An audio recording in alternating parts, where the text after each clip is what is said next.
Lot to get to this show. First of all, happy Monday. Show's brought to you by LinkedIn. But Arizona basketball with the win of the season, and I think it's going to continue to be the win of the season. How did Arizona get there? What do we got going forward? Let's get started here on Locked On Wildcats. You are Locked On Wildcats, your daily podcast on the Arizona Wildcats, part of the Locked On Podcast Network, your team every day.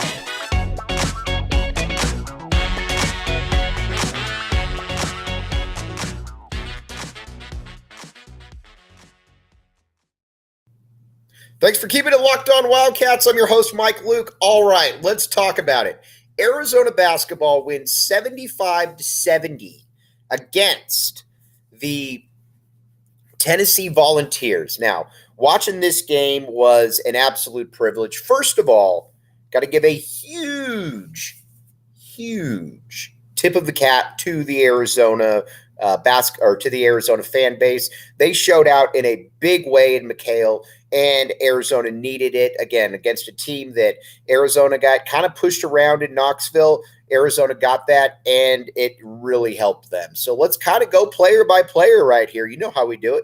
So the first guy right here, Azuolas Tubelis, got to give Big Zoo a ton of credit. The big thing with Zoo that's been incredibly impressive is he's how do I put this? He is playing with a purpose. He is playing with a finality out there that he didn't even have last year, as good as he is. And I think when you watch him, what you really like though, is he is able to, not only is he able to dissect a play when it's coming up, but he's moving quickly. Think about last year. Think about it, especially against a school like a Tennessee, or a Tennessee, a Houston, heck, even a TCU, you name it. And there were some, there were times when he looked tentative. He looked like he didn't quite know where he was going. And, again, it just, it looked uncomfortable at times. There hasn't been that situation this year. And that is a huge tip of the cap to Azuolas Tubelis for what he's been doing. He obviously came in with a lot of plans. He's exercised them. Now, he and AndOumar Ballo, the chemistry between those two is next level. You watch both those guys, and it feels like they've been playing together for 15 years. And there's some certain things about it that, you just really wouldn't expect. You wouldn't expect Ballo to become kind of this next level passer. And quite frankly, he's been that guy. I mean, you watch him, he makes some really nifty passes. His camaraderie, his chemistry with Azuolas Tubelis is awesome. And, that's something that you got to give the coaching staff a lot of credit for. You are because I didn't see it. Like I said, I thought this year's team was going to be, again, quite good. But I didn't see them meshing the way that I didn't see them meshing in the manner in which they have. And that has been what has been absolutely a privilege to watch, is watching this team mesh. And all the pieces, even though I think there are some lacking, all the pieces though kind of fit together. And again, we talked about it, but you've got a ton of impressive stuff. You got a ton of impressive stuff going on with the big men up front. And we got to give a big shout out to our guy, Pelle Larsson. My bad, Pelle. My bad. He was huge down the stretch. He was absolutely fantastic. He was making shots. He was making, he was getting and ones, things that we just haven't really seen consistently in quite a while. And I think that's where everybody was excited. Tommy Lloyd came into the year talking about how he needed big things out of Pelle Larsson, and he expected big things out of Pelle Larsson. These are some of the games that you see what exactly he was talking about and why he had such expectations for him. Now, looking at some of the other aspects of this team that I think were very positive, I guess, is that Arizona handled pressure better than, again, and granted, it wasn't full court pressure, but Arizona handled pressure in the half court better than it did last year. And, you watch them and you think, and that bringing in a Courtney Ramey, bringing in a Kirk Kriisa is certainly going to help that. I'm not breaking any news right there, but you've also got to be able to play. And at the same time, too, coaches aren't stupid. They know who's who, they know where everybody's at, and they know what their skills are. And Arizona was able to come in. Not only were they able to win this game, but it felt like it was kind of a 7 to 8 point game throughout the second half. So again, very, very impressive win by the Cats there. You can't really ask for much more than what Arizona did. Now, what does this mean then? From a detrimental perspective, there were a few things that you don't exactly love. You don't love that there were 0 points off the bench. Certainly not thrilled about that. But you know what? There's only so much that you can do in spots like that. I also love as well that, or I also don't love that, there were still times out there when, it looked like, Tennessee was a little more athletic than Arizona. Arizona's just not a great athletic team. Again, that's certainly something that you can, get past, but it's not a great athletic team. I think we know that, but they really get you in the skill department. When they go, Arizona's skill players are, and it sounds like I'm talking about a football player. Arizona's skill players seem like are kind of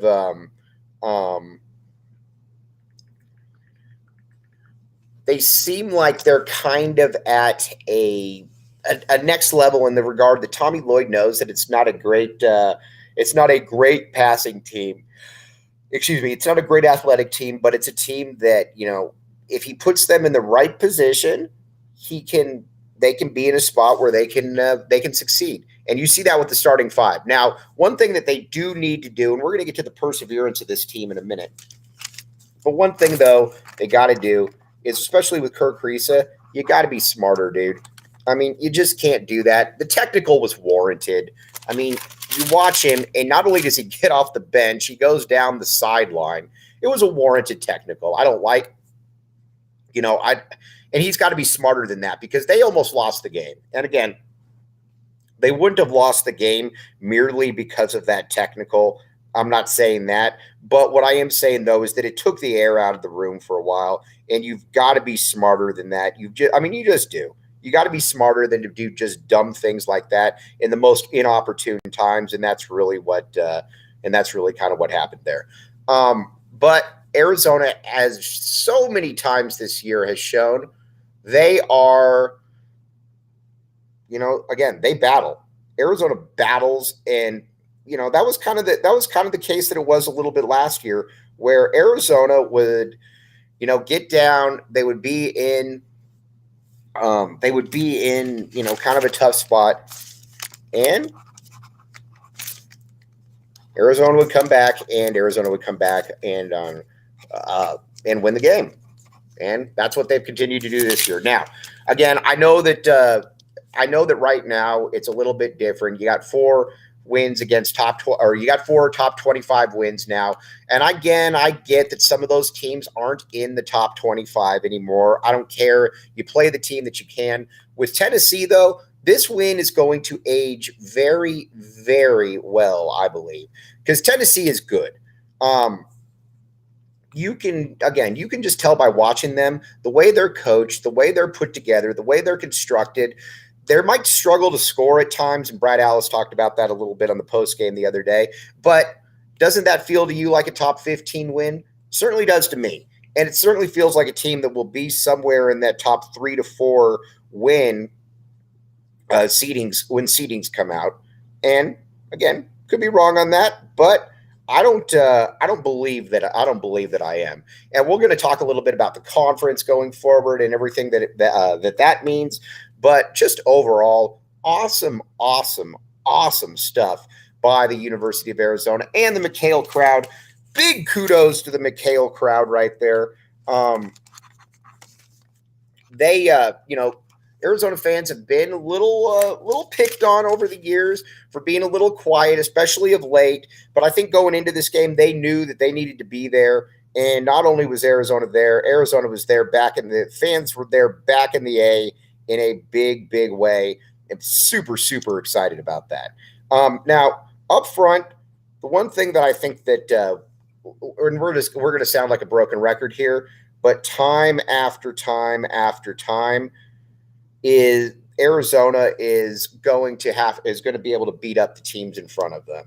That's just kind of the way it is, and that's the way that it's going to be. There's nothing that you can really do with the Azuolas Tubelis and andOumar Ballo at this point. They're just too big, and not only are they just too big, you look at them and again, what are you really supposed to do with them? So again, we're going to talk about that a little bit here coming up in a minute.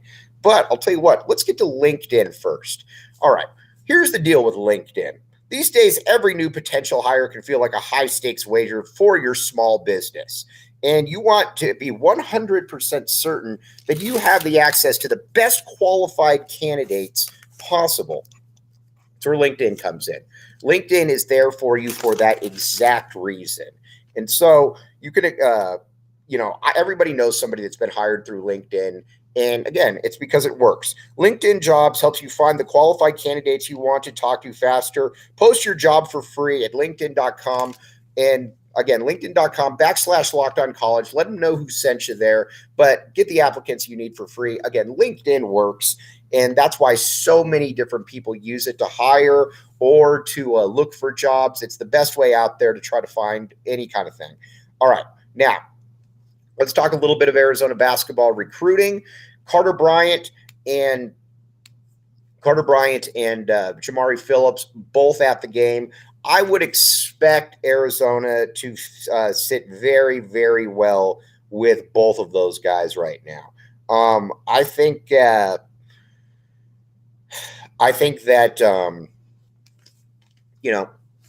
it's hard to watch an Arizona game and come away and say, yeah, I didn't like what I saw, or I don't want anything to do with that.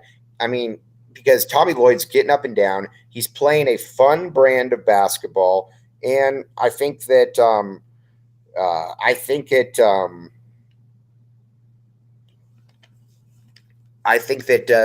it just is. I don't understand why players wouldn't want to play for him. He's cool to watch. He's calm. He's collected. Everything in there is, Tommy Lloyd's the man. We call him the Tommy gun for a reason right there. And he lets you run and gun. He's, when you've got a bunch of players like that, you should let him go, and he's let him go. So again, big kudos to him on what he's done this year for this team. Okay. And again, when it comes to recruiting, because again, I expect them to get Jamari Phillips or Carter Bryant. I think that they're Arizona's sitting pretty for both of them, both 5-star guys in the 2024 class. And if Arizona did get them, that would certainly, I think, alleviate some of the concerns about Tommy Lloyd's domestic recruiting. So we will certainly keep you up to date on that. All right, what does this win mean for Arizona going forward? Let's talk about that when we come back. You are listening to Locked On Wildcats.